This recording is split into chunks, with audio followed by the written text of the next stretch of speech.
Olá, seja bem-vindo ao canal Dramas de Família, o lugar onde as histórias mais profundas, emocionantes e inesquecíveis ganham vida. Antes de começar, se inscreva no canal e ative o sininho para não perder nenhuma história como essa. E aproveita para comentar aqui embaixo, de qual cidade ou país você está assistindo essa história. Hoje, você vai conhecer a história de uma jovem rica que ousou amar alguém de fora da sua classe. E ao fugir com o filho do vaqueiro, mudou para sempre o destino de uma família, uma fazenda e de si mesma. A fazenda Boa Esperança era conhecida por sua riqueza, seu gado imponente e por manter tradições mais rígidas que o couro do chicote usado no curral. Lá vivia Cecília, a única filha do temido coronel Antero Mendonça. Era bela, educada em casa, por preceptora francesa e proibida de qualquer aproximação com os empregados. O coronel dizia: "Sinhazinha que se preza, não cruza olhar com peão." Mas o coração de Cecília não obedecia ordens. Foi nos fundos do curral, entre o mato e o cheiro forte dos bois, que ela viu pela primeira vez João Miguel, o filho do vaqueiro. Ele não falava muito, mas quando falava, era poesia. Tinha nos olhos a sede de liberdade e na pele os rastros do trabalho pesado. Cecília ficou fascinada. Começou a descer para os pastos com desculpas bobas, só para vê-lo de longe. Mas um dia, ele a encarou, e ali tudo mudou. Cecília era noiva de um jovem político da capital, escolhido a dedo por seu pai. Um casamento arranjado que traria mais terras, mais poder. Mas nenhuma emoção, nenhum frio na barriga como sentia quando via João Miguel selando os cavalos. Eles começaram a trocar bilhetes, escondidos nos bolsos das saias lavadas no riacho. E em cada bilhete, uma centelha de amor proibido crescia como fogo em palha seca. O coronel começou a desconfiar.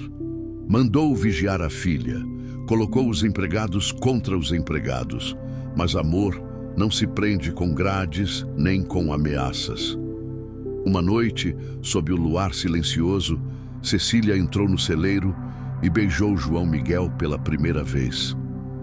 "Se você me pedisse para fugir, eu ia", disse ela, sem hesitar. E ele respondeu: "Então fuja comigo antes que nos matem por sonhar." E naquela madrugada quente de novembro, Cecília deixou para trás o vestido de renda, a cama de dossel e o sobrenome Mendonça. Fugiu montada com João Miguel, levando apenas um rosário e um segredo no ventre. Enquanto cavalgavam na escuridão, o tiro do coronel ecoou no pasto. Um dos cavalos caiu e o sangue começou a escorrer pela sela. O cavalo ferido se debatia no chão enquanto João Miguel puxava Cecília pelos braços, tentando protegê-la. O coronel os seguira com seus capangas, mas um deles hesitou em atirar novamente. Era Zé Roque, criado com João desde criança, que abaixou o rifle ao ver a moça gritando. "Ela tá grávida! Vai matar 2 inocentes!" gritou. Os outros pararam. O coronel, com os olhos em chamas, hesitou. Pela primeira vez, hesitou. Cecília e João escaparam pela mata, carregando somente a fé e o medo. Dormiram sob árvores, comeram do que a terra dava e seguiram para longe daquelas terras marcadas por ódio. Se estabeleceram numa vila pequena chamada São Bento das Pedras, onde ninguém os conhecia. Alugaram uma casinha de madeira e começaram uma vida do zero. João virou ajudante de marcenaria. Cecília costurava para fora. Meses depois nasceu a menina, Maria Esperança, de olhos verdes como os da mãe e pele bronzeada como a do pai. O parto foi difícil. Cecília quase não resistiu, mas ao ver a filha em seus braços, jurou: "Você não vai ser criada em gaiola de ouro, nem em cerca de arame, vai ser livre." João Miguel beijou as duas. "Nossa família começa hoje. Não precisamos de mais ninguém." Mas o coronel não esquecia. Mandava informantes pelas vilas, contratava caçadores de recompensa, ameaçava amigos. apagava silêncios. A fuga da filha havia se tornado uma ferida pública no seu orgulho. E, no fim das contas, o que ele queria não era a filha de volta, mas a honra lavada com sangue. Na vila, uma mulher fofoqueira reconheceu Cecília ao vê-la costurando na feira. Essa aí era sinhá da fazenda Boa Esperança. Fugiu com o peão. O coronel ofereceu dinheiro para quem trouxer ela viva ou morta. O boato espalhou como fogo em palha seca, e a paz de São Bento começou a ruir. Naquela noite, um bilhete foi jogado pela janela da casinha de madeira. Nele, escrito com carvão: "Ele achou vocês." Cecília acordou assustada. João Miguel leu o bilhete e sentiu a garganta secar. "Temos que sair daqui." Mas Cecília, agora mãe, não queria mais correr. "Minha filha merece um lar, um chão firme. Não podemos viver fugindo." João a olhou nos olhos. "Então vamos lutar." Procuraram ajuda com o padre da vila, que ofereceu abrigo na capela por uns dias, enquanto pensavam no próximo passo. Do outro lado da serra, o coronel Antero Mendonça contratava homens armados. Disse que queria a filha viva, mas o peão não precisava voltar. O nome João Miguel era um veneno nos lábios do coronel. Na sua mente, ele havia sido traído, desafiado, humilhado. E a vingança era questão de honra. "Tragam-me ele, nem que seja aos pedaços." Na capela, Cecília chorava em silêncio enquanto amamentava Maria Esperança. O padre tentou consolá-la. "Você mudou o destino da sua vida, menina. Agora precisa ter coragem para mudar o destino da sua filha também." Cecília assentiu. "Eu não volto para ser prisioneira. Eu volto para encerrar esse ciclo." João escutava tudo, e algo nas palavras dela o fez tomar uma decisão arriscada. Na noite seguinte, João partiu escondido. Deixou uma carta para Cecília: "Fique aqui, proteja nossa filha. Eu vou até ele, não para brigar, mas para acabar com essa guerra." Ao amanhecer, Cecília acordou com a ausência dele e com o pressentimento de que o pior estava por vir. Do alto da colina, Cecília viu a poeira levantando. Uma comitiva de cavalos avançava rumo à vila e João ainda não tinha voltado. O som dos cavalos se aproximando ecoava pelas pedras da vila como um trovão antigo. A comitiva vestia roupas escuras, botas de couro, rostos endurecidos. E à frente deles, imponente como um castigo, estava o coronel. Trazia no olhar o fogo de um homem ferido pela própria filha. O povo se calou. As janelas se fecharam. Até os sinos da capela pareciam se calar. O padre interceptou o grupo e tentou negociar. "Coronel, esta é uma terra de paz." Mas o coronel empurrou-o sem piedade. "Vim buscar o que é meu." Cecília, escondida atrás do altar com a filha nos braços, ouviu cada palavra. Helena, a esposa do marceneiro, se aproximou e sussurrou: "Você não está sozinha. Se ele tocar em você, a vila se levanta." Mas Cecília sabia que a única forma de encerrar aquela guerra era olhar nos olhos do pai que a considerava morta para o mundo. Então saiu da capela com o bebê no colo, o rosto limpo e o coração exposto. "Estou aqui, pai, mas não vou voltar. E não vou me ajoelhar." O coronel parou. O tempo congelou. "Você manchou meu nome," ele disse. "E você quase matou minha alma," respondeu ela. "Esta é sua neta. Olhe bem para ela. O sangue que corre nela é o mesmo que corre em você. Mas a alma, essa é livre, como a minha." O coronel empalideceu. Os homens se entreolharam, mas antes que algo fosse dito, um estampido ecoou do mato.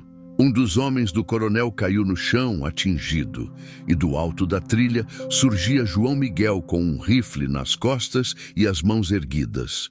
"Ninguém vai tirar minha família de mim." João Miguel desceu pela trilha com o rifle nas costas, mas com as mãos erguidas em sinal de paz. Foi um aviso: "Não quero guerra, só quero minha família viva." O coronel, com raiva contida, avançou com o cavalo. "Você atirou num dos meus." João respondeu sem baixar os olhos. Porque os seus vinham para matar. Eu só quis parar a desgraça. O coronel parou. Pela primeira vez, não sabia o que dizer. Cecília correu para o lado de João. O reencontro foi silencioso, mas cheio de significados. Ali, diante de todos, ela selava a escolha que fez. O amor, a liberdade, a maternidade, fora das grades da tradição. O povo da vila, que antes assistia calado, agora saía das casas, formando um círculo de proteção ao redor do casal. Era uma resposta clara. Eles não estavam mais sozinhos. O coronel olhou ao redor. Aquilo não era mais sua terra. Ali, seu nome não impunha medo, era só um eco do passado. João respirou fundo e disse: leve seus homens, coronel. Aqui, sua filha não é mais propriedade. Aqui, ela é mãe, é livre. E se tiver que morrer por ela, eu morro sorrindo. O coronel puxou as rédeas, deu meia volta. Isso não acabou, disse, e partiu. Mas ao chegar à entrada da vila, ele deixou um último gesto. Jogou um papel dobrado no chão. Era um documento com o brasão da família, uma ordem judicial. Ele estava movendo um processo para tomar a guarda de Maria Esperança, alegando incapacidade da mãe. Cecília leu e sentiu o mundo girar. Ele vai tentar arrancar minha filha pelo papel, já que não conseguiu pelo sangue. João a segurou nos braços. A gente vai lutar. Vamos provar que essa menina tem tudo o que precisa. Amor, teto, nome. Só não tem o silêncio da covardia. Cecília olhou para o céu. Sabia que a batalha agora seria diferente. Seria contra a lei, contra os juízes amigos do pai, contra a mentira disfarçada de justiça. Naquela noite, um oficial de justiça bateu na porta da casinha de madeira, com um documento exigindo que Maria fosse entregue no prazo de 72 horas. Cecília entrou em desespero. Como ele conseguiu isso tão rápido? O padre explicou. O coronel tem amigos nos tribunais, gente que assina sem ler, mas ainda há juízes justos. Temos que lutar com provas, com gente que defenda vocês. João não dizia nada. Olhava para a filha dormindo no berço, como quem tenta gravar o cheiro antes da despedida. Clara, a parteira que acompanhou o parto de Maria, ofereceu-se para testemunhar. Essa menina nasceu com amor em volta, nasceu no braço da coragem. Não tem juiz no mundo que tire ela do colo da mãe sem carregar um crime no papel. Helena, a costureira da vila, escreveu uma carta com 30 assinaturas de apoio. O povo da vila começou a se unir. João foi até a cidade buscar um advogado. Encontrou um jovem recém-formado, filho de lavrador, que aceitou o caso com o coração inflamado. Se eu perder, perco com honra, mas vamos fazer barulho. Cecília passou as noites em claro, costurando um enxoval novo para a filha. Cada ponto era um apelo, cada linha uma oração. Ela vai ficar, ela vai ficar, ela vai ficar. Na manhã do terceiro dia, o juiz da capital enviou um observador judicial à vila. Era um homem sério, seco, de casaco escuro. Observava tudo com frieza. Entrevistou Cecília, João, Clara, até o padre. Por fim, perguntou à menina, mesmo ela sendo ainda bebê: o que essa criança tem aqui que não teria na fazenda? Cecília respondeu com os olhos marejados: aqui ela tem mãe. Lá teria só nome e ausência. O observador recolheu os documentos e partiu. Disse que daria sua decisão por carta no dia seguinte. E então, todos esperaram. O tempo se arrastava como pena em vento parado. E à meia-noite, enquanto Cecília embalava a filha no colo, um cavalo se aproximou da vila, com o veredito amarrado à sela. O bilhete estava manchado de lama, mas as palavras estavam nítidas. A criança deve ser entregue ao avô imediatamente.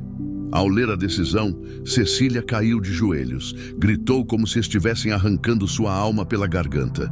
João Miguel tentou acalmá-la, mas ele mesmo chorava. Como é que podem? Como é que tiram uma filha do colo da mãe assim, como quem tira um objeto de lugar? A vila se calou. Até os pássaros pareceram sumir naquela manhã cinzenta. O coronel chegou à vila escoltado. Trazia um berço novo, dourado, dentro da carroça. Nem olhou para Cecília, apenas ordenou: entreguem a criança. A multidão se reuniu. Clara, a parteira, ficou na frente da porta, por cima do meu corpo. O padre surgiu com a Bíblia na mão. Nem Herodes teve tanta frieza com uma criança. Mas o oficial de justiça empurrou todos. Entraram. Pegaram Maria. Ela chorava. Cecília se agarrou ao pé do berço. João foi contido. Tudo parecia pesadelo. O coronel levou a menina sem olhar para trás. E assim, num dia seco, num vilarejo pequeno, a justiça falhou diante do amor. Nos dias seguintes, Cecília não falava. João saía para os campos, socando pedras. A vila virou luto. Mas então, algo inesperado aconteceu. Maria começou a adoecer. Na fazenda não mamava, não chorava, não ria. O médico dizia: é tristeza, é ausência, é corpo sentindo o corte do amor. E foi a governanta da Casa Grande quem escreveu, escondida, uma carta com uma frase só: se quiser ver sua filha viva, venha, mas venha sozinha. Cecília arruma uma bolsa, veste um vestido simples e parte a cavalo na madrugada, sem contar a ninguém. A viagem até a fazenda durou horas, mas em cada passo do cavalo Cecília murmurava: espera, filha, a mãe está chegando. Ao chegar à porteira, o capataz tentou barrá-la, mas a governanta apareceu e ordenou: deixe ela entrar. Cecília caminhou pela terra que um dia foi dela, ou melhor, que um dia aprendeu. O casarão parecia ainda mais frio. Os retratos nas paredes zombavam da sua dor. Maria estava pálida, encolhida num berço pomposo, sozinha. Ao ouvir a voz da mãe, esticou os braços. Cecília correu e a pegou. As duas se fundiram num abraço de alma. A criança mamou como quem reaprende a viver. Ela precisa da senhora, disse a governanta. Se não for por compaixão, que seja por sobrevivência. O coronel entrou no quarto. Estava diferente, mais magro, mais velho, mas ainda com a dureza de quem confunde autoridade com crueldade. Veio buscar o que perdeu? Disse. Cecília levantou a cabeça. Vim cuidar do que é meu, do que nunca deveria ter sido tirado. O coronel suspirou. Pode ficar. Por uns dias. Mas aqui quem manda sou eu. Cecília sabia que a armadilha estava montada, mas também sabia que não sairia sem a filha. Passou a cuidar da menina com dedicação. Aos poucos, Maria foi voltando a sorrir. E num dos quartos esquecidos da Casa Grande, Cecília encontrou algo escondido. Um diário da mãe dela, morta anos antes. Nas páginas, segredos que o coronel jamais imaginou que seriam lidos. Na última página do diário, uma revelação. A verdadeira herdeira da fazenda não é Antero, é Cecília, e tenho provas. O diário estava amarelado, com letras desenhadas com capricho. Era da mãe de Cecília, Dona Lavínia, mulher que morrera jovem e de quem pouco se falava na Casa Grande. Cecília lia com as mãos trêmulas. As palavras revelavam uma verdade sufocada por décadas. A fazenda não pertencia ao coronel. Era herança de Lavínia, passada por sua família, e deveria ter sido deixada à filha, não ao marido. Antero casou comigo por interesse, dizia uma das páginas. E ao saber que nossa filha herdaria tudo, forjou documentos, jurou amor, mas roubou minha história. Lavínia registrava tudo. Nomes de testemunhas, documentos escondidos, até a localização de um cofre enterrado no velho galpão da sede. Cecília sentiu o peito queimar. Aquela terra, aquela casa, aquele poder, eram dela por direito. Mas como provar? Quem acreditaria em uma mulher que fugiu com um peão e foi deserdada publicamente? Cecília sabia que tinha que agir com cautela. Escondeu o diário, memorizou os detalhes e disfarçou. Cada gesto, cada olhar, Era agora a estratégia. João Miguel precisava saber, mas como contar sem alertar os espiões do coronel? Enquanto isso, Maria começava a melhorar. O brilho voltava aos olhos, mas ainda chorava quando a mãe saía do quarto. Cecília aninava com canções antigas, as mesmas que Lavínia cantava quando a embalava. Era como se o passado estivesse se costurando de novo, ponto por ponto, pela força do amor materno que resistia a tudo. Naquela noite, enquanto o coronel dormia, Cecília foi até o galpão abandonado. Com as mãos nuas, começou a cavar no local indicado no diário.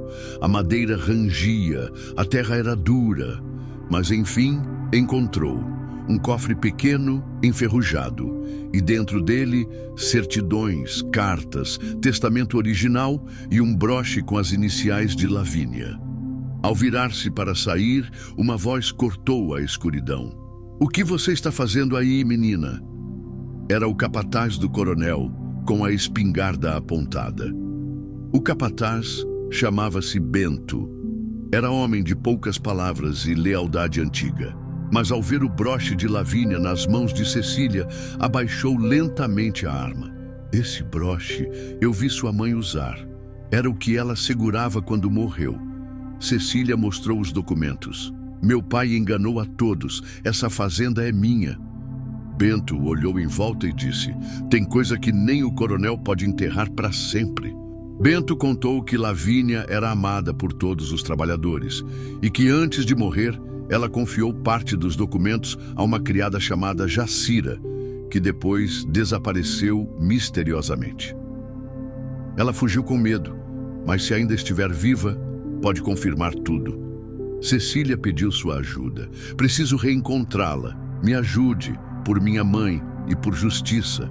Enquanto isso, João Miguel vivia angustiado na vila, sem notícias. Resolveu ir à cidade e conseguiu uma cópia da escritura da fazenda, cheia de rasuras e alterações. Algo cheirava a fraude. De volta à vila, organizou um plano: reunir as provas, as testemunhas e entrar com uma ação de restituição. Mas sem Cecília, tudo ficaria mais difícil. Ela era a chave. Na fazenda, Bento ajudou Cecília a esconder o cofre em um lugar seguro. "Espere o momento certo, ou ele te mata antes de ouvir a verdade." Cecília, agora com provas nas mãos, tinha também o coração dividido: enfrentar o pai ou proteger a filha, e sabia que uma escolha podia destruir a outra. Mas havia algo em jogo maior que seu próprio destino: a história de sua mãe, silenciada por uma vida inteira. Bento saiu em busca de Jacira, seguindo pistas em cidades vizinhas. Enquanto isso, Cecília voltou ao quarto, guardou os documentos e, ao abrir a janela, viu algo que gelou seu sangue. João Miguel, chegando a cavalo, sendo seguido pelos homens do coronel. Um dos capangas puxou a arma e Cecília gritou da janela: "Parem! Ele é meu marido e esse lugar também é meu!" O grito de Cecília ecoou pela fazenda como um trovão em céu limpo. Os cavalos se assustaram. Os empregados saíram das casas e o coronel apareceu na porta da sede com a fúria estampada no rosto. "Esse homem não pisa aqui!" bradou. Mas Cecília desceu as escadas firme. "Ele pisa sim e vai continuar pisando, porque esse chão também é meu." João Miguel estava sujo de estrada, mas os olhos brilhavam ao ver Cecília viva. "Eu vim te buscar." Ela segurou sua mão. "Ainda não podemos ir, mas agora temos como vencer. Olha." Mostrou rapidamente o diário e uma cópia dos documentos. João não conteve o sorriso. "A verdade é nossa arma." Mas o coronel não estava disposto a ouvir. Mandou prender João no celeiro. "Vamos ver se ele ainda fala depois de uma noite amarrado." Cecília ficou de joelhos diante do pai. "Você já roubou minha infância, meu amor, minha filha. Vai roubar minha dignidade também?" O coronel hesitou. Pela primeira vez, os olhos dele marejaram, mas virou o rosto. "Você escolheu esse destino. Agora arque com as consequências." Naquela noite, Cecília levou comida escondida para João. Amanhã vou à cidade com os documentos. Vou entrar com o processo. João respondeu: mas e sua filha? Cecília beijou a testa dele. Ela é o motivo de tudo, e é por ela que a verdade precisa vencer. E ali, na escuridão, os dois selaram um pacto. Não deixariam a história morrer calada. Na madrugada, enquanto todos dormiam, alguém bateu levemente na janela do quarto de Cecília. Era Bento, com uma mulher idosa ao seu lado. Cecília, essa é Jacira, e ela tem algo que você precisa ouvir. Jacira segurava um envelope envelhecido com o nome de Lavínia escrito à mão e lágrimas nos olhos. Jacira sentou-se devagar, as mãos trêmulas segurando o envelope. Seus olhos encontraram os de Cecília e nela viu os traços da amiga que perdeu.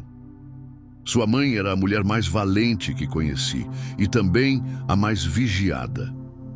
Abriu o envelope e tirou uma carta escrita por Lavínia. Se estiver lendo isso, é porque a verdade sobreviveu ao medo, dizia a primeira linha. Na carta, Lavínia revelava que descobrira as intenções do marido ao forjar a escritura e que por isso guardou cópias autênticas com Jacira. Também confessava que o testamento original estava com o tabelião da cidade, um velho amigo que prometeu guardar segredo até que Cecília completasse 25 anos. E sua filha já tem essa idade, minha flor, disse Jacira. É hora. Cecília mal conseguia falar. Então, eu posso provar que ele me roubou, que minha mãe foi traída, que a história que me contaram era mentira. Jacira assentiu, emocionada. E eu vou testemunhar, por ela, por você, por nós todas que fomos caladas. João Miguel, que ouvira tudo pela fresta do celeiro, sentiu o peito inflar de esperança. Na manhã seguinte, Cecília preparou-se para ir à cidade. Levava consigo o diário, as cópias dos documentos, a carta de Lavínia, a assinatura de Jacira, tudo dentro de uma caixa de madeira presa ao cavalo. E antes de partir, disse à filha: se a mamãe voltar, é com nossa história de volta. Se não voltar, lute como eu. João Miguel a abraçou com força. Você já mudou tudo. Enquanto cavalgava, sentia o vento bater no rosto e o passado se dissipar como poeira. Mas não sabia que à sua frente um velho inimigo preparava o último golpe. No meio da estrada, um tronco caído, e por trás dele, o advogado do coronel segurando uma arma. Você não vai chegar até o juiz, sinhazinha. E Cecília puxou as rédeas do cavalo bruscamente. O advogado do coronel, homem conhecido por seus métodos sujos, apontava uma arma, mas não sorria. Seu rosto mostrava tensão. Volte agora, ou esta estrada termina aqui. Cecília ergueu as mãos, sem demonstrar medo. Se você atirar, mata mais que uma mulher. Mata a história que o coronel tentou esconder por 20 anos. A tensão era palpável. O vento cortava o silêncio. De repente, uma voz surgiu de trás da mata. Abaixa essa arma, canalha! Era Bento, o capataz, com um rifle em mãos e os olhos ardendo de coragem. O advogado tremeu, hesitou e fugiu, deixando o caminho livre. Cecília respirou fundo. Você me salvou 2 vezes agora, Bento. E ele respondeu, quem cala consente, e eu calei por tempo demais. Cecília e Bento seguiram até a cidade. O juiz que os recebeu era jovem, mas honesto. Leu cada documento com atenção. Ouviu Jacira por horas. Ao final, disse, essas provas são sérias. Vou abrir um processo contra o senhor Antero Mendonça, e enquanto a decisão não sai, ninguém poderá expulsar vocês da fazenda. Cecília chorou. O primeiro passo estava dado. Na volta para a fazenda, Cecília olhava o céu e via, pela primeira vez em anos, um traço de justiça. O peso do nome do pai ainda a oprimia, mas agora ela o carregava com a força de Lavínia, de Jacira e das mulheres que foram apagadas por gerações. Ao chegar, encontrou João Miguel livre, a filha sorrindo e o povo da fazenda em silêncio, como se pressentissem que algo grande estava por vir. Mas o coronel já sabia.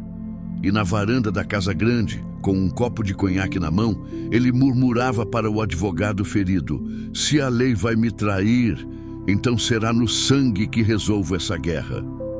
Na madrugada seguinte, os estábulos amanheceram em chamas. E no portão da sede, um bilhete: último aviso. As chamas consumiam o estábulo como se quisessem apagar o passado e o presente de uma só vez.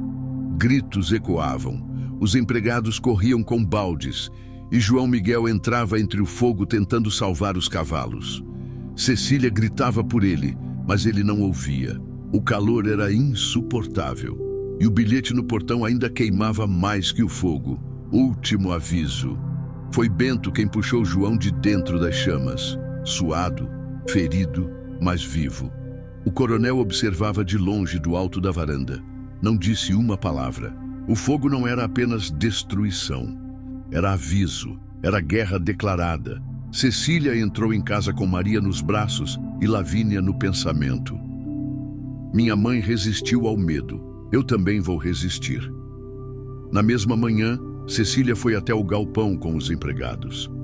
Quem ainda acredita na mentira do coronel, que vai embora agora. Mas quem quiser recomeçar, comigo, com justiça, terá um lugar nessa terra. Metade ficou. A outra metade partiu sem olhar para trás. O solo rachado da fazenda começava a se dividir entre o antigo e o novo. O juiz da cidade, ao saber do incêndio, mandou uma ordem de proteção para Cecília. A partir dali, qualquer agressão contra ela ou sua família seria tratada como crime de tentativa de homicídio. O coronel riu ao ouvir a notícia. Acham que papel mete medo em quem tem pólvora nas mãos? Mas era ele quem começava a perder o controle.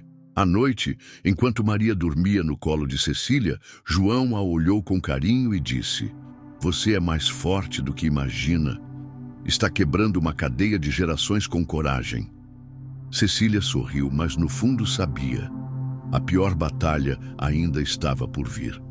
No dia seguinte, o coronel convocou um tabelião corrupto e exigiu que ele preparasse um novo testamento com data retroativa, anulando o de Lavínia.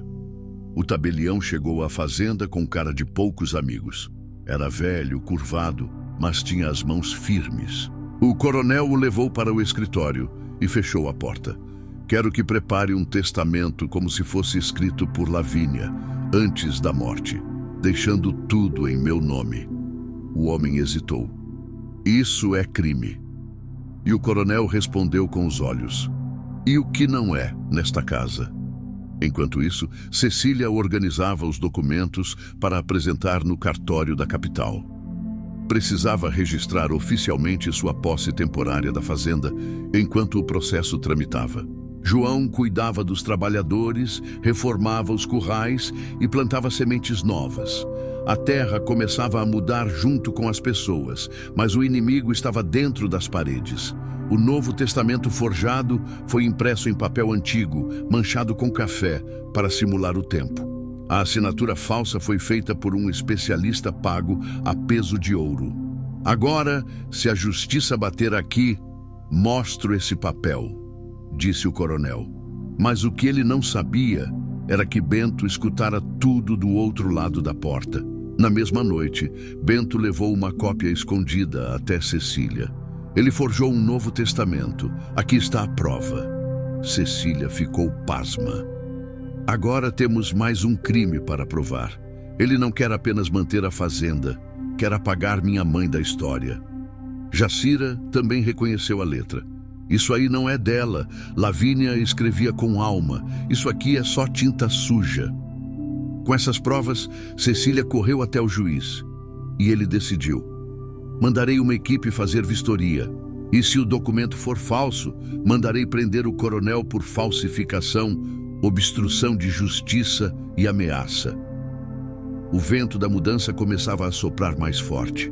Ao saber da denúncia, o coronel não fugiu. mas armou a emboscada final. Se me tirarem esta terra, ninguém mais pisa vivo nela.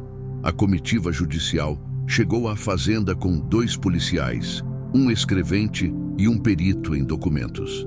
Cecília os recebeu com serenidade. O que vão ver aqui é a luta de uma filha para honrar a mãe que foi apagada.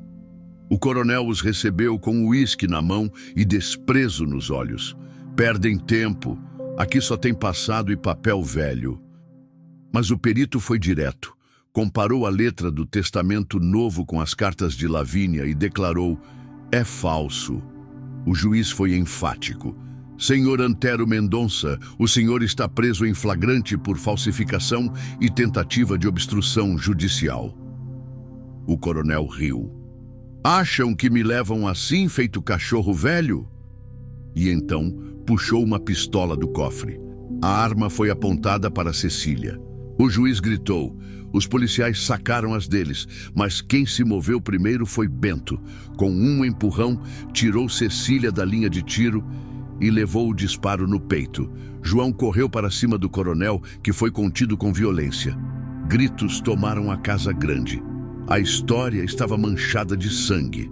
De novo, Bento caiu nos braços de Cecília. Promete que vai mudar essa terra, para que nenhum inocente mais morra por causa de nome. Ela chorava. Eu prometo. Bento sorriu, fraco. Então, valeu a pena. E fechou os olhos pela última vez. O coronel foi algemado e a fazenda agora estava sob a guarda da verdadeira dona. No alto do morro, o sol nascia. E na varanda da casa grande, Cecília, com Maria nos braços, olhava para o horizonte. A guerra estava longe de terminar nos tribunais.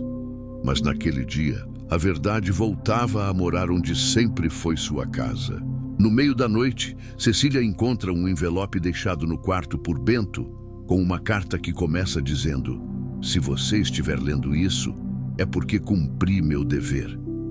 Cecília segurava o envelope como quem segura um testamento da alma.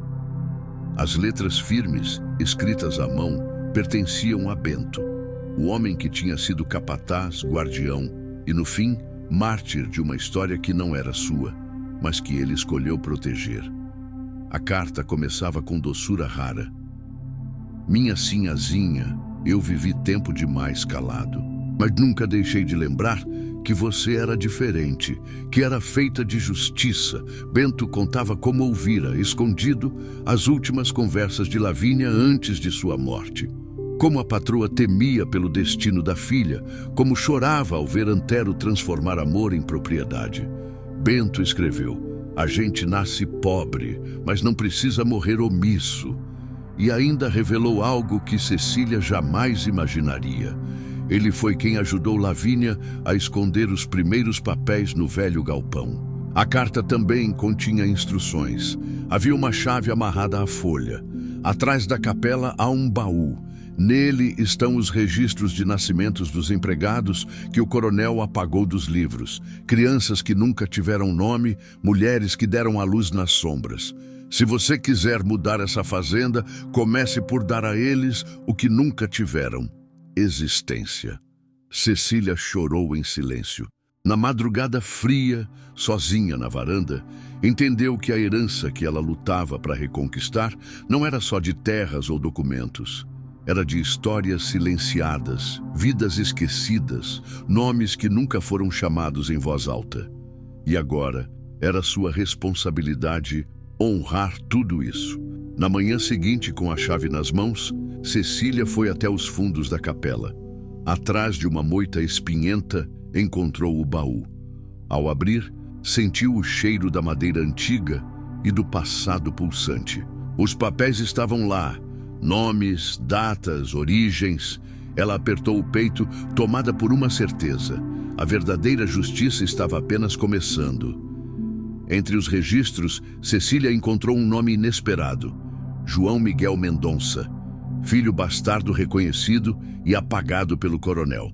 Cecília levou o papel até João Miguel. Ele o leu devagar, como se cada palavra tivesse o peso de uma pedra ancestral. Seus olhos se arregalaram. Meu nome, Ali? Registrado como filho do coronel? Cecília assentiu. Ele te reconheceu e depois te apagou. João respirou fundo. Minha mãe me dizia que o patrão a chamava de fraqueza de uma noite. Eu nunca entendi. Agora entendo tudo. João sentou-se na varanda em silêncio. O mundo que conhecia desmoronava. O homem que o humilhou, que o perseguiu, que tentou matá-lo, era seu pai. Cecília segurou sua mão. Isso muda muita coisa, João. Você não é apenas meu marido. Você é herdeiro legítimo dessa fazenda também. João balançou a cabeça. Não quero terra. Quero verdade. Quero dignidade. Mas a notícia se espalhou. E quando chegou aos ouvidos do juiz, ele convocou uma nova audiência. Se comprovado o vínculo, e diante das provas de fraude do coronel, metade da fazenda pertence a João Miguel. Cecília sorriu. Não por riqueza, mas por reparação. O sangue de João, tantas vezes pisado, agora tinha peso e nome. Enquanto isso, na cadeia, o coronel soube da revelação. Deu um soco na parede da cela. Aquele bastardo não vai ficar com o que é meu. O advogado do lado de fora tentava ainda salvar os últimos fios da honra do velho patriarca. Mas o povo já sabia. E agora, parte da fazenda começava a chamar João de patrão. Mas João não se deixava levar. Chamou os trabalhadores e disse: ninguém é patrão aqui. Somos gente, somos iguais. Vamos dividir as terras, fazer essa fazenda ser de quem planta, de quem cuida, de quem vive nela. E os olhos dos empregados, pela primeira vez, brilharam de esperança verdadeira. No final daquele dia, chegou um oficial de justiça com um documento surpreendente. O coronel havia conseguido autorização para sair temporariamente, por motivo de saúde. Cecília leu o documento e sentiu o sangue gelar. Ele vai sair da prisão? Como é possível? O juiz explicou. Foi um recurso emergencial. Laudo médico apontou risco cardíaco. Ele ficará em prisão domiciliar na cidade. João cerrou os punhos. Isso é manobra. Ele ainda tem tentáculos. Ele ainda quer reagir. E Cecília completou. Mas agora estamos preparados. Mesmo fora das grades, o coronel não podia pisar na fazenda. Mas seus aliados começaram a agir. Documentos desapareceram do fórum. Ameaças anônimas chegaram pelo correio. João quase foi atropelado numa estrada de terra. Isso não é doença. Isso é estratégia de guerra. Bento tinha avisado. A vitória só viria com coragem e resistência. Cecília reuniu um grupo de advogados, liderados pelo jovem que acreditou desde o início. Fizeram cópias de tudo. Reforçaram os depoimentos. Gravaram vídeos com os trabalhadores contando suas histórias. E enviaram tudo para a imprensa regional. Se ele quer usar poder, nós vamos usar verdade. A opinião pública será nossa aliada. Enquanto isso, Maria completava 2 anos. Corria entre os pés de milho, brincava com os filhos dos trabalhadores, chamava João de papai com alegria e Cecília de mamãe com segurança. A família, enfim, vivia como deveria, livre, em paz, em terra fértil. Mas todos sabiam que a calmaria era apenas o intervalo do próximo trovão. Naquela noite, um estranho foi visto rondando os fundos da fazenda. Um vulto, alto, com um capote. Os cães latiram. João foi até lá com uma lanterna. Encontrou pegadas e um charuto aceso deixado propositalmente no tronco de uma árvore. O mesmo cheiro que o coronel sempre deixava pela casa. Embaixo do charuto havia uma frase riscada na árvore com faca. Eu volto. Cecília convocou uma reunião urgente com o juiz e os advogados. Isso é violação da prisão domiciliar. Ele está se aproximando da fazenda. O juiz ficou alarmado. Se confirmado, será mandado de volta imediatamente para a cadeia. João saiu em busca de câmeras, alarmes, segurança. Não é medo, é proteção. Não deixarei minha filha crescer sob sombras. O povo da vila veio ajudar. Formaram vigílias, dormiam por turnos. Os antigos empregados da fazenda, agora livres e participantes, patrulhavam os campos como soldados do bem. A terra, antes dominada por um só nome, agora ecoava muitos, e todos tinham algo a perder: a liberdade recém-conquistada. Enquanto isso, o advogado do coronel pressionava pela anulação do processo de herança. Essa mulher é instável, foi fugitiva, viveu fora do matrimônio, não tem honra para ser dona de nada. Mas Cecília entrou na audiência com cabeça erguida, filha no colo, e disse: fui tudo isso, e sobrevivi, e lutei, e é por isso que essa fazenda é minha, porque ela é feita de luta e de amor. O juiz bateu o martelo.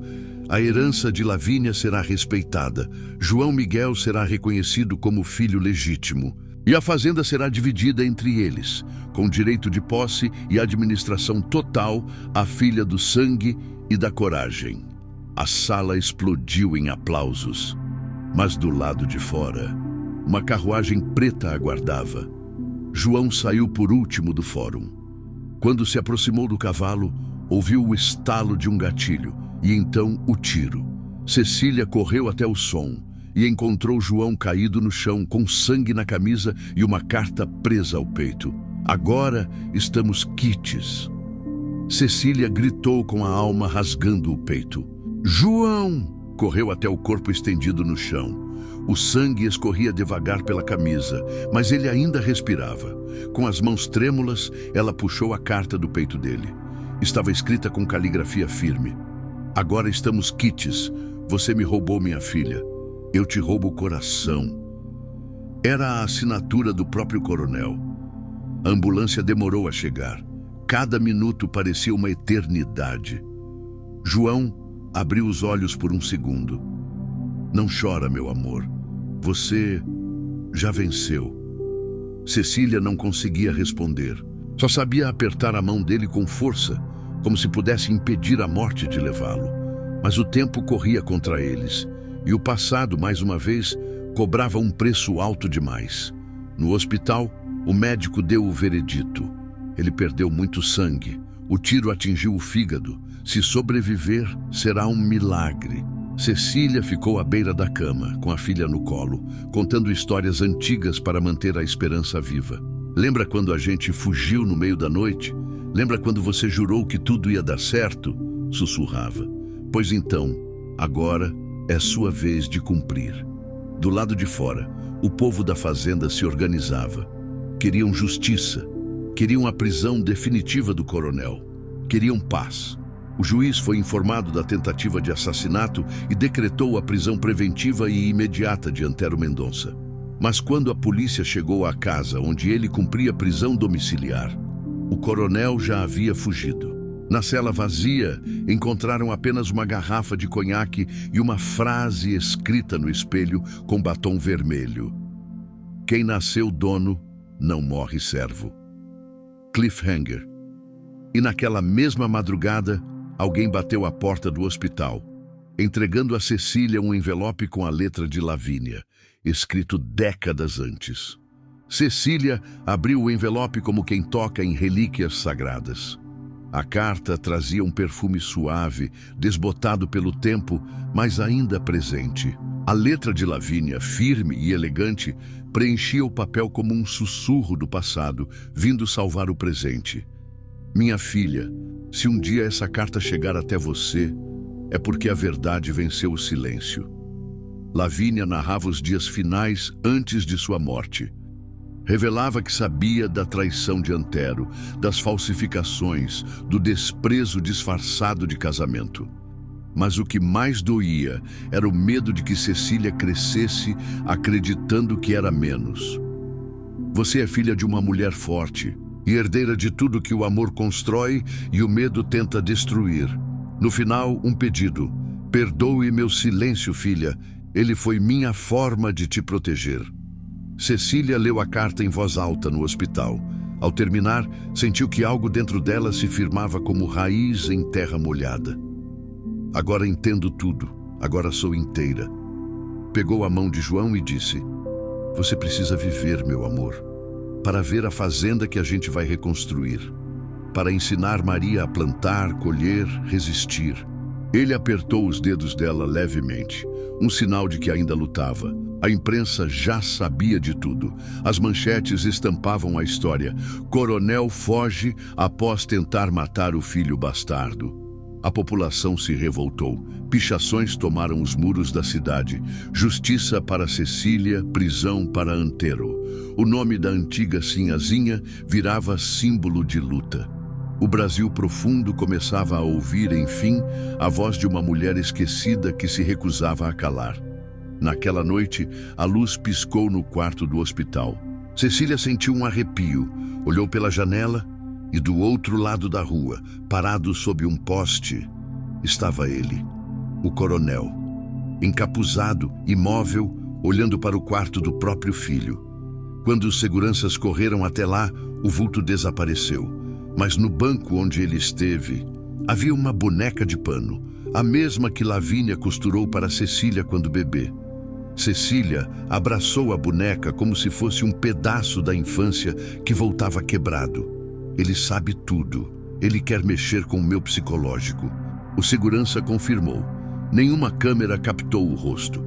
O coronel era como um fantasma que sabia onde pisar sem deixar pegadas. Mas Cecília não se deixaria abalar. Se ele quer jogo, vai ter. Mas agora quem conduz o tabuleiro sou eu.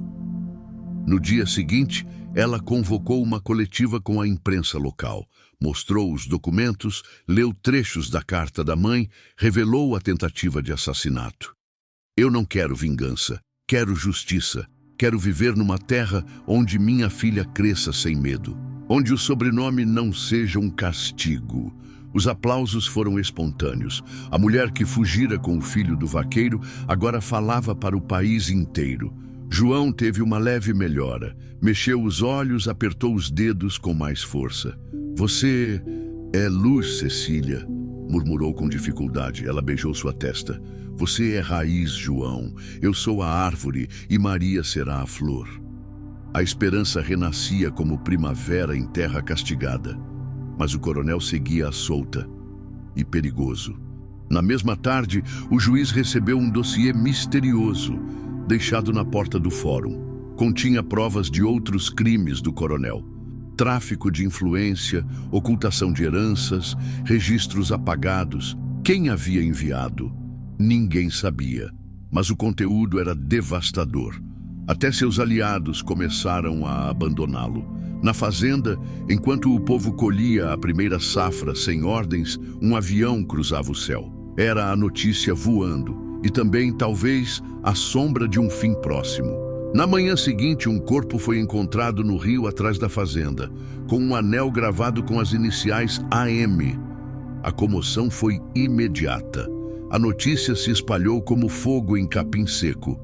Corpo encontrado no rio atrás da fazenda. Seria o fim do coronel?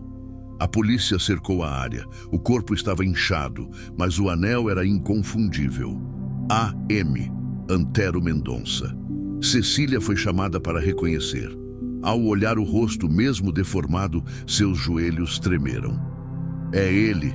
Perguntou o delegado. Cecília hesitou. Parece, mas algo não bate. A altura, a cor do cabelo, os detalhes do rosto, algo estava fora do lugar. João, agora em cadeira de rodas, foi levado até lá. Esse não é meu pai, disse com voz fraca mas firme. É outro homem. Ele forjou a própria morte. O país inteiro entrou em colapso de dúvidas. O perito confirmou. Não era o coronel. Era um homem com antecedentes, desaparecido há semanas, provavelmente usado como isca. A morte era real. Mas o plano era fugir de tudo. Cecília encarou a câmera e disse: ele pode correr, mas a verdade corre mais. E a caçada recomeçou, agora com apoio federal. No entanto, uma carta foi deixada no bolso do cadáver, com caligrafia conhecida. Diga à minha filha que um dia entenderá que às vezes o ódio é só o amor que apodreceu no tempo. Cecília leu em silêncio. E pela primeira vez, sentiu pena.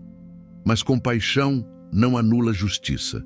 E ela sabia, a história ainda precisava de um fim digno. Na noite seguinte, chegou uma ligação anônima para a fazenda. Se quer mesmo acabar com isso, venha sozinha até o casarão abandonado no alto do morro, à meia-noite. Cecília ouviu a voz grave do outro lado da linha. Vá sozinha. Se levar alguém, não sairá viva. O casarão abandonado no alto do morro era conhecido por tragédias antigas. Dizia-se que ali, décadas atrás, escravos foram castigados e corpos enterrados. Era como se a história da fazenda guardasse seus horrores ali. E agora, ela era chamada para entrar no coração da escuridão. Ela olhou para João, ainda frágil, e para Maria, dormindo com a boneca no colo. Não contou a ninguém. Escreveu uma carta e a deixou em cima da mesa. Se eu não voltar, saibam que fiz isso para encerrar um ciclo de dor. Não quero vingança, quero paz. À meia-noite, montou a égua preta de Bento e partiu pela estrada de terra, sob a lua que iluminava os caminhos tortos da coragem. O casarão estava mergulhado em sombras. Portas rangendo, janelas quebradas, o tempo todo parecia vigiá-la. Ao entrar, o cheiro de mofo e lembrança pesou em seu peito. Na sala, uma cadeira no centro e sentado nela, o coronel. Mais velho, mais magro, os olhos com olheiras profundas, mas ainda perigosos como sempre. Demorou, sinhazinha. Ela se manteve firme. Por que me chamou aqui? Ele acendeu um charuto e soprou a fumaça como quem sopra memórias. Porque você venceu. E só quem perde entende o que é verdade. Quis matar, mas não consegui. Você me quebrou, Cecília, mas antes de sumir de vez, eu queria te olhar e te dizer que mesmo sem merecer, te amei do meu jeito torto. Cecília se aproximou devagar. Amor que aprisiona não é amor, é medo disfarçado. E eu não tenho mais medo de você. Ele riu fraco. É por isso que me venceu. E então tirou de um bolso um envelope antigo selado com cera. É o testamento original de Lavínia, o verdadeiro. Guarde, use ou queime, mas é seu. Antes que Cecília pudesse reagir, o coronel sacou a arma e apontou para a própria cabeça. Cecília gritou: "Não faça isso!" Mas Antero estava decidido. Não nasci para ser julgado por filho de empregada.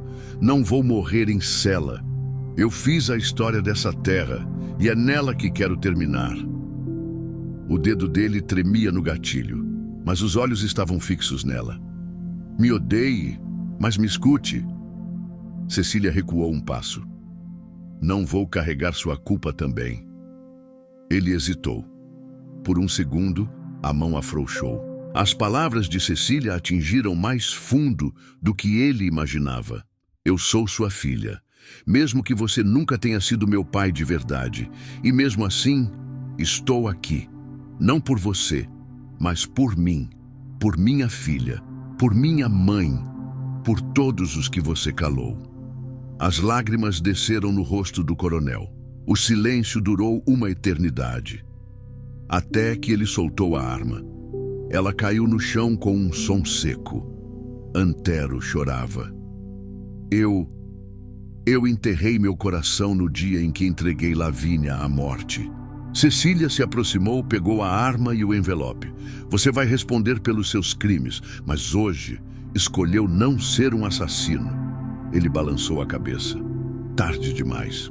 A polícia chegou minutos depois, avisada por João, que encontrou a carta de Cecília.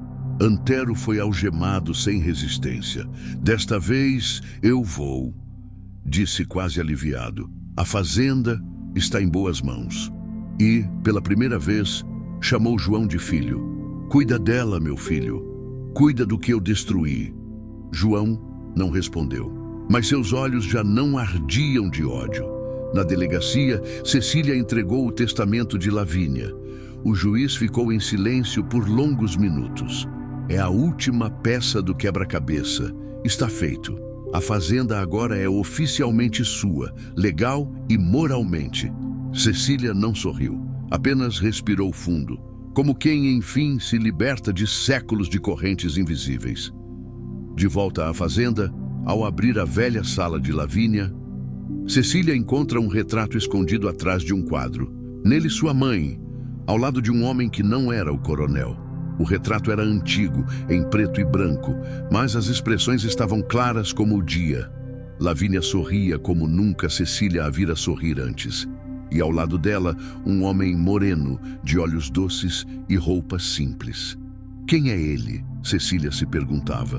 No verso da foto, uma frase: aquele que amei em silêncio, o pai que nunca puderam aceitar. A verdade golpeava novamente. Lavínia tivera outro amor, antes do casamento com Antero. Um amor proibido, talvez com alguém de classe inferior. E Cecília seria filha desse homem. A cronologia batia.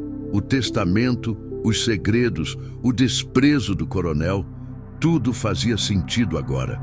Ele me criou com raiva porque eu era a lembrança viva da traição. Cecília buscou respostas com Jacira, a única que ainda conhecera Lavínia jovem. E a velha confirmou, com os olhos marejados. Sim, sinhazinha. Seu verdadeiro pai era um médico da cidade. Negro, educado, doce. Lavínia o amava.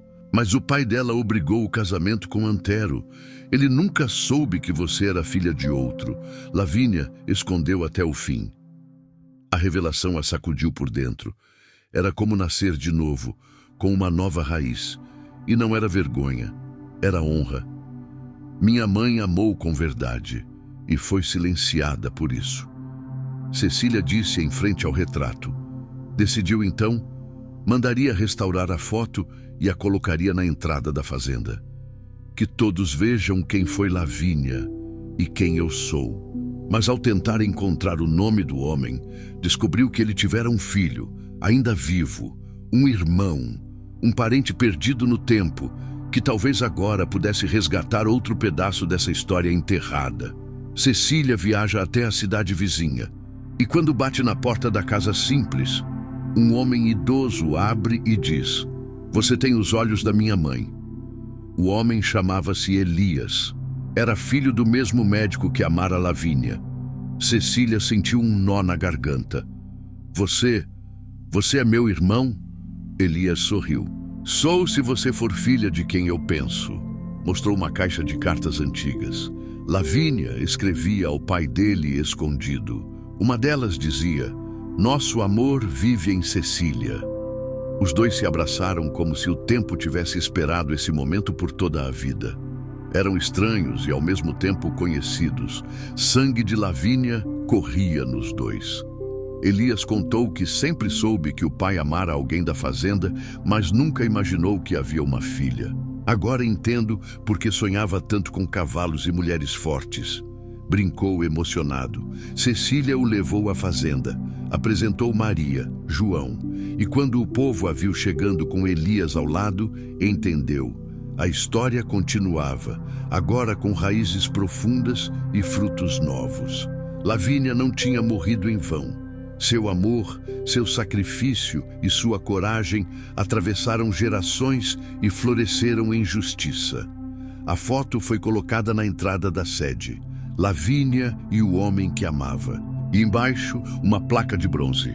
Aqui nasceu uma história proibida, que virou semente de liberdade. Os trabalhadores aplaudiram. E no alto do morro, o vento soprou com doçura, como se Lavínia estivesse ali, orgulhosa. E naquela noite Maria perguntou: "Mamãe, quem são eles na foto?" Cecília respondeu com lágrimas nos olhos: "São os corações mais valentes que já pisaram nessa terra, e é por eles que você vai crescer em liberdade." No dia seguinte, uma carta anônima chega à fazenda, com um bilhete dizendo: "A história ainda não acabou. Existem mais segredos no cofre do velho moinho." O velho moinho ficava nos fundos da fazenda, entre árvores retorcidas e pedras cobertas de musgo. Há décadas ninguém o visitava. Diziam que era mal assombrado, que ali Lavínia se refugiava para chorar quando Antero a trancava na sede. Cecília chegou ao lugar com Elias e João, agora mais forte. A carta anônima ainda tremia em suas mãos. Dentro do moinho, o ar era úmido, pesado. As tábuas rangiam sob os pés e o som do vento parecia sussurrar nomes antigos. Atrás de um painel solto, encontraram um cofre enferrujado. João trouxe ferramentas, mas foi Maria, com suas mãozinhas, quem puxou uma alavanca escondida. O cofre se abriu com um estalo seco e o que havia dentro os deixou em silêncio. Documentos, cartas, um diário de Lavínia e uma pasta marcada com a letra R. Cecília começou a ler. Lavínia relatava as dores da juventude, os abusos silenciosos do casamento, as noites que dormia abraçada a Cecília com medo de Antero. Mas havia mais. Um nome surgia nas páginas com frequência: Ruth. E ao lado, sempre um lamento: não pude protegê-la. Elias ficou pálido. Ruth era o nome da filha da esposa de meu pai. Ela morreu jovem. Ou pelo menos foi o que nos contaram. Cecília folheou as páginas até encontrar a verdade. Ruth era filha de Lavínia, anterior a Cecília, fruto de seu amor proibido. Quando Lavínia foi forçada a se casar, Ruth foi levada da fazenda à força, dada a uma família distante. Para limpar a honra, dizia o diário. O chão girou. Cecília não era filha única. Tivera uma irmã arrancada, apagada, como tantas outras mulheres daquela terra. E o pior, o diário deixava pistas de que Ruth ainda podia estar viva. Ao final das anotações, um endereço escrito à mão e um aviso: se for procurá-la, prepare-se. Ela não se lembra de quem é. No dia seguinte, Cecília foi até a cidade indicada no diário. Era um povoado simples, de casas baixas e ruas de pedra. Ninguém conhecia o nome Ruth. Mas uma senhora apontou para o casarão antigo no fim da estrada. A moça que vive ali, dizem que fala sozinha, que não lembra da própria história. Cecília caminhou com o coração apertado. Cada passo era uma prece muda. A casa era envolta por eras e silêncio. Bateu na porta. Foi atendida por uma mulher de cabelos grisalhos e olhos distantes. Seu nome agora era Estela. Morava ali desde sempre, sozinha. Pintava quadros de rostos que não sabia de onde vinham. Um deles, pendurado na parede da sala, tirou o ar de Cecília. Era Lavínia, jovem, com a mesma expressão do retrato antigo. Você a conhece? Perguntou Cecília. Estela tocou o quadro e sussurrou: ela aparece nos meus sonhos. Me chama de filha, mas não sei quem é. Cecília sentou-se à mesa, pegou a mão dela e, com lágrimas nos olhos, disse: ela é nossa mãe, e você é minha irmã. O silêncio que se seguiu foi o mais profundo de toda a história. Estela tremia. Minha mãe? E então, como se uma represa rompesse, ela começou a chorar. Imagens desconexas vieram à tona. Uma boneca de pano, um lenço bordado com o nome Ruth, um homem furioso rasgando uma carta. Eu fui levada. Cecília a abraçou com força. Mas agora você está voltando. Passaram horas ali, reconstruindo lembranças, costurando os buracos da memória. Ruth ainda precisava de tempo, mas algo estava curando dentro dela, e Cecília sabia que aquele reencontro era a última peça para que a história da fazenda se completasse. Com todas as vozes ouvidas, ao voltarem para a fazenda, receberam a notícia. O coronel havia fugido novamente e deixado para trás um diário próprio. O diário estava guardado em um cofre na cela. O carcereiro o entregou a Cecília, dizendo: ele mandou isso ser lido depois que partisse. Disse que era a única herança que podia deixar. João ficou desconfiado, mas Cecília decidiu ler. Se há algo ali que nos ajude a entender, é melhor saber. E então abriu a capa de couro marcada com as iniciais AM. As primeiras páginas falavam de poder, terra, sangue. Antero se vangloriava das conquistas, mas depois a escrita mudava. Ficava trêmula, mais introspectiva.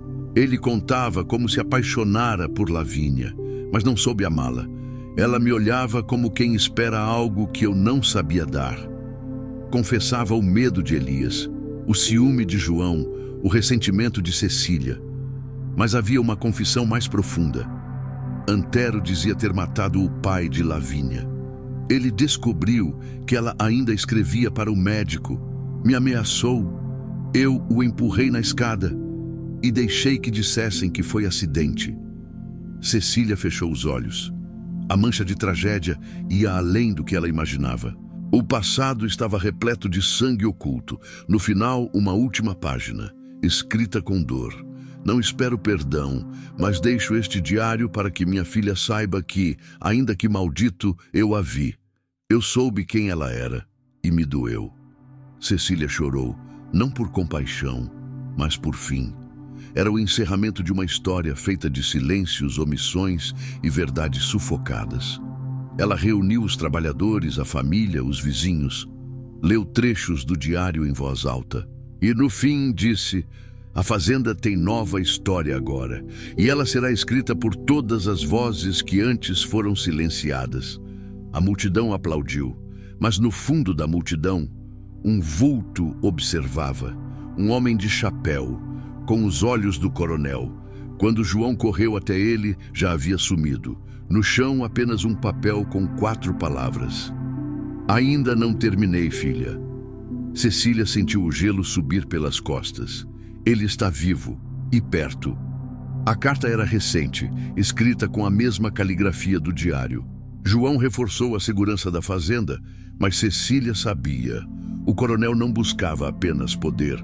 Ele queria controle sobre o legado, sobre a memória, sobre o próprio nome. Mas isso ele não terá mais. Ruth, agora mais consciente, decidiu ficar na fazenda. Aqui eu sou alguém. Aqui eu volto a ser. Ela começou a cuidar dos filhos dos trabalhadores, abriu uma sala de leitura, usou as pinturas para decorar a nova escola da fazenda. Maria corria pelos corredores como símbolo de uma nova era. A era da infância sem medo. Elias propôs criar um museu com os documentos encontrados. A história dessa terra precisa ser contada, com verdade, com dor, com beleza. Cecília concordou. No antigo moinho, transformaram o cofre em memorial e, ao lado, colocaram um altar de pedra com o nome de Lavínia gravado, a mulher que nunca deixou de lutar. Mas o coronel, agora foragido, era um fantasma, e fantasmas não descansam. A última informação era de que ele havia sido visto na fronteira com novo nome, nova identidade. Cecília decidiu, não o procuraria mais. Quem foge da própria sombra nunca encontra paz. E com isso, selou a porta da antiga casa grande. Naquela noite, no céu da fazenda, uma estrela cadente cortou o escuro. Maria apontou. Pede um desejo, mamãe. Cecília sorriu com os olhos marejados. Já tenho tudo o que pedi. Mas dentro de si, sabia que o último capítulo ainda estava por ser escrito. Então, uma carta chegou da justiça. O nome de Cecília fora indicado para ocupar um assento no Senado Rural, como voz das mulheres do campo. A carta oficial estava em suas mãos. Cecília foi indicada ao Senado Rural por unanimidade entre líderes populares, juízes e entidades do campo. Seu nome era símbolo de resistência, de transformação. Ela olhou para João e Ruth com olhos marejados. Nunca imaginei que uma menina que fugiu descalça, com medo e um bebê no colo, um dia seria chamada para falar em nome de tantas outras. A cerimônia seria em Brasília. A fazenda inteira se mobilizou. Bordaram vestidos, prepararam refeições, criaram um mutirão para cuidar da terra durante sua ausência. Maria dizia a todos com orgulho: minha mãe vai defender as pessoas boas. Ruth preparou um discurso que Cecília recusou. Quero falar com o coração, como mamãe faria, como Lavínia faria. Na capital, o plenário estava lotado. Repórteres, políticos, líderes comunitários, todos atentos à mulher do campo. Cecília subiu ao púlpito com as mãos trêmulas, mas os pés firmes. Senhores e senhoras, vim de uma terra onde mulheres foram silenciadas, onde crianças eram vendidas, onde a verdade dormia em cofres fechados. Mas eu sou prova de que o silêncio pode ser quebrado. Ela contou sua história sem medo. Falou de Lavínia, da escravidão velada, das mentiras herdadas, da fuga e do retorno. Cada palavra era uma semente lançada. Quero um país onde nenhuma criança precise ser separada da mãe, onde a terra alimente a todos, não apenas os donos do sobrenome. O plenário ficou em silêncio. Depois, uma ovação de pé. Muitos choravam, outros a aplaudiam com reverência. Ao descer, um homem grisalho se aproximou. Sou filho de uma mulher que lavava roupa na beira do rio. Hoje sou ministro. E hoje aprendi com a senhora mais do que em todos os meus anos de política.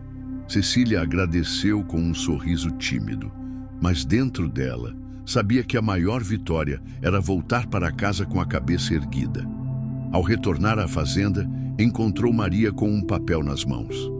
Mamãe, esse bilhete estava em cima do meu travesseiro. Nele, uma frase curta.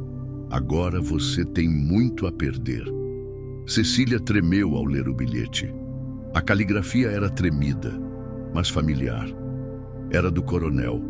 Ele ainda observava, ainda rondava, mesmo longe. A polícia foi acionada, reforçaram a segurança, mas a sensação era a mesma de sempre, a presença invisível de um passado que se recusava a morrer.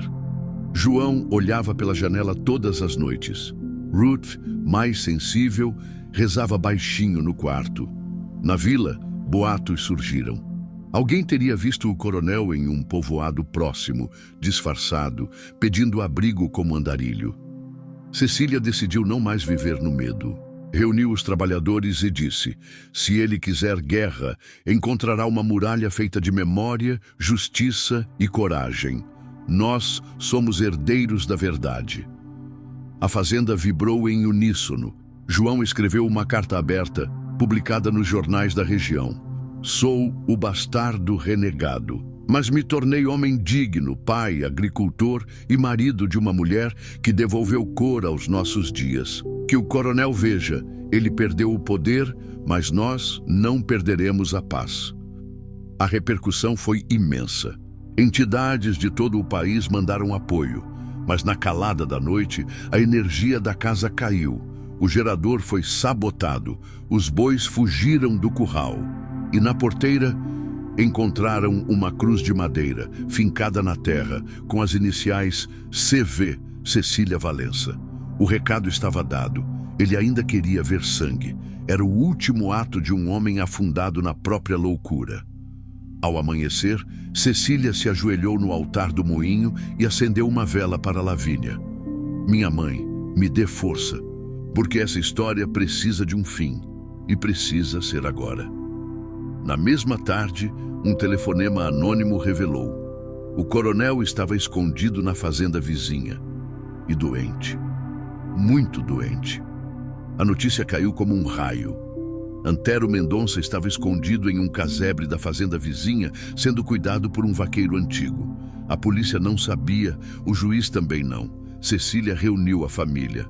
O que fazemos? João olhou firme.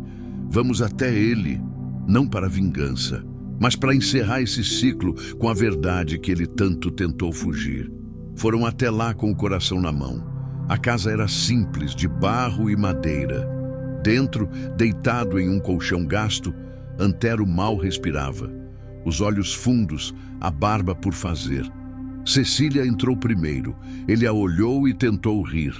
A sinhazinha virou dona do mundo. Ela se ajoelhou ao lado dele. Vim terminar o que você começou, não com ódio, mas com dignidade. O coronel chorou, pela primeira vez, sem disfarces.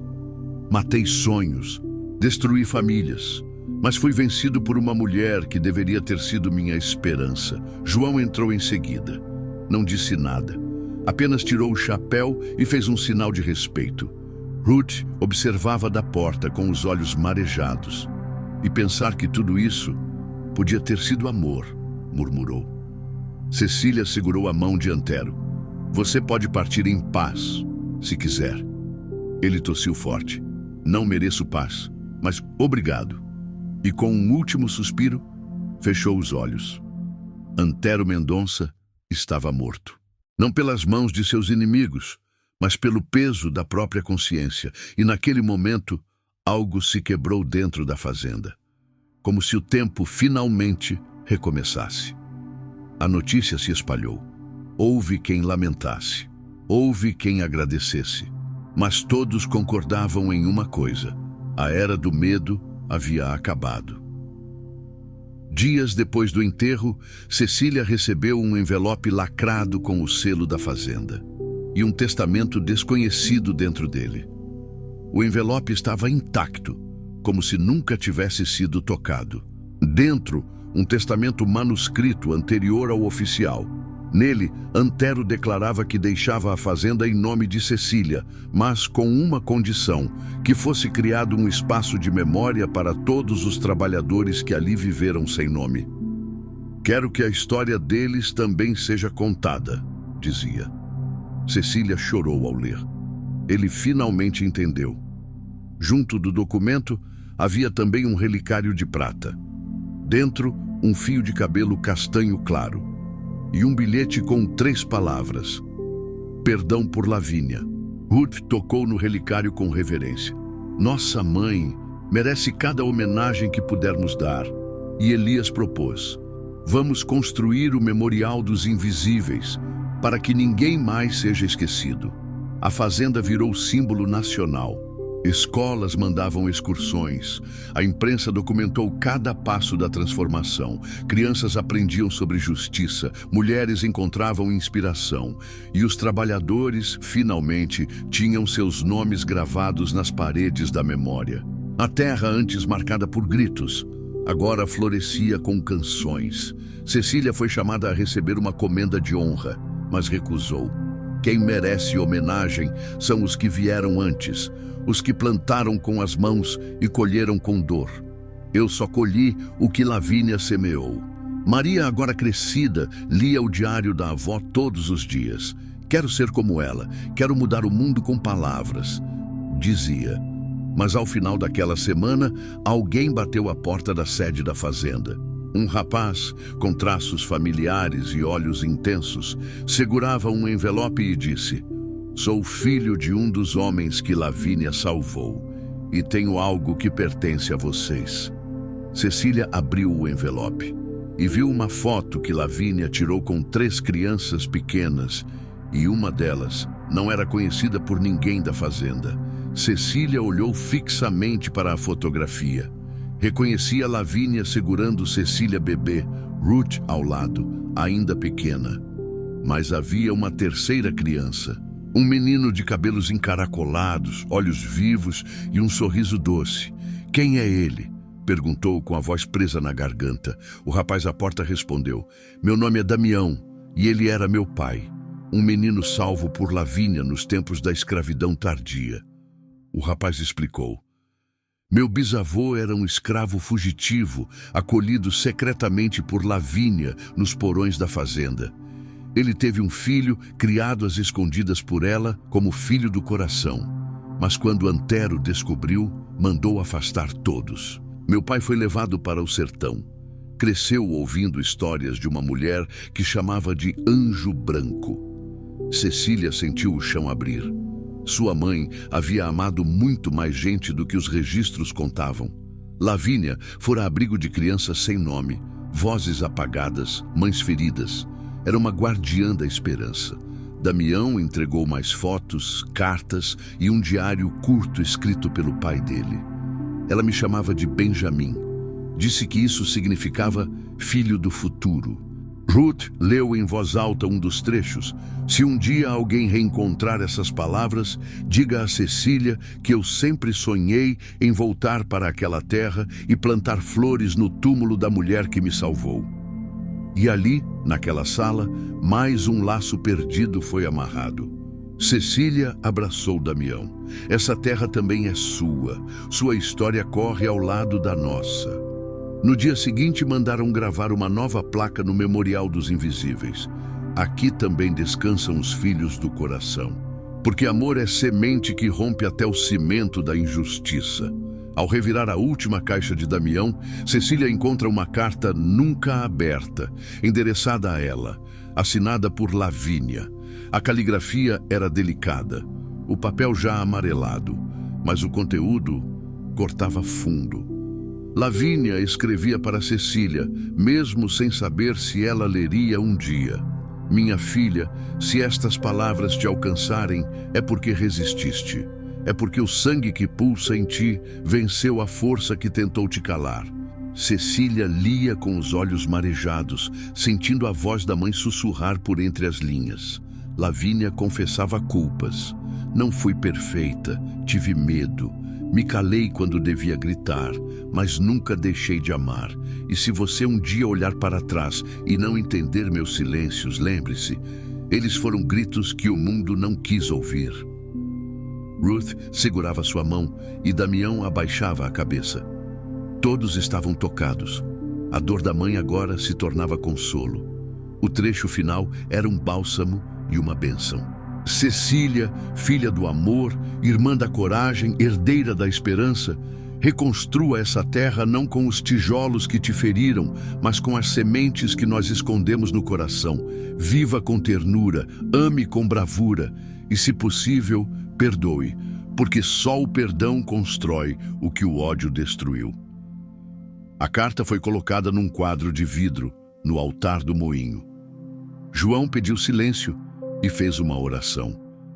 Maria, já com 12 anos, falou pela primeira vez em público. Minha avó não morreu. Ela se espalhou. Em cada canto da fazenda tem um pedacinho dela. A emoção foi tanta que os trabalhadores da fazenda decidiram criar um dia de Lavínia, uma data onde ninguém trabalharia e todos contariam histórias ao redor da fogueira. Cecília, de pé no meio do povo, sentia-se enfim completa. Não porque tudo estava resolvido, mas porque tudo estava exposto à luz. E onde há luz, há liberdade. Na mesma noite, ao caminhar sozinha pela plantação, Cecília encontra enterrado no chão um diário infantil com o nome Maria na capa. Cecília folheou as páginas com o coração disparado. Era o diário de sua filha, perdido meses antes. Mas as palavras que encontrou ali a fizeram cair de joelhos. Mamãe, às vezes eu tenho medo que o passado volte. Eu vejo o coronel nos meus sonhos. Ele diz que vai tirar você de mim. Mas eu me escondo na voz da vovó Lavínia e ela me protege. As páginas seguintes traziam desenhos da família. Cecília, João, Ruth, Elias, Damião e Lavínia sempre ao fundo, com um sorriso suave.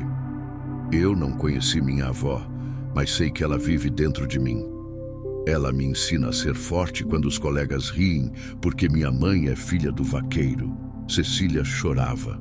João se aproximou e leu com ela em silêncio, respeitando cada letra como uma oração. No final do diário, Maria deixara um pedido.